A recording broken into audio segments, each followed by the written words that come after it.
So you've been scheduled. The day arrives. You filled out your paperwork. You are getting in the car to come to the appointment. What do you need to come? What needs to come with you um, in order to do the evaluation? First and foremost, I didn't even write it on the slide, is the child. Make sure we do bring that kiddo with you to the appointment. Um, Again, in a general psychology practice, sometimes these evaluations take place over multiple sessions, and maybe the first session you wouldn't bring the child in order just to discuss the concerns. In our sessions that are only over one meeting time, having that child there is obviously super important. But things to bring along with that, first and foremost, are any legal guardianship documents.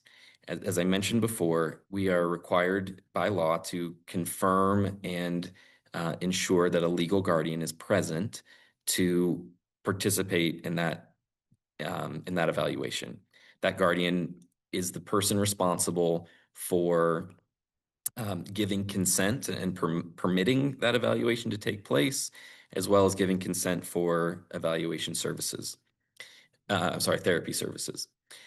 You know, sometimes pediatricians' offices and other medical appointments will allow grandparents or aunts and uncles who know the child well, maybe even live with the child, to bring the child to the appointment.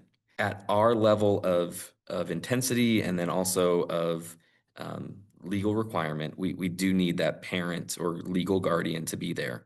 And if it's not the biological parent, some documentation will need to be provided to ensure that that's the person who we're talking to. So having that paperwork with us, oftentimes the admissions team, excuse me, the admissions team may ask for that paperwork prior to the evaluation.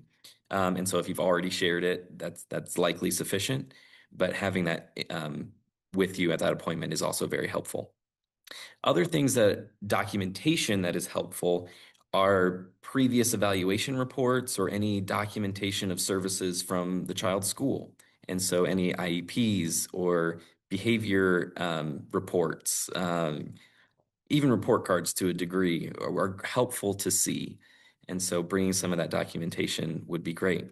We can bring in written statements from other people. If one parent is not able to attend, but is able to provide a written kind of description of behavior is very helpful. And then the practicalities of snacks and diapers and changes of clothes, some of those things that will just make sure that the session runs smoothly.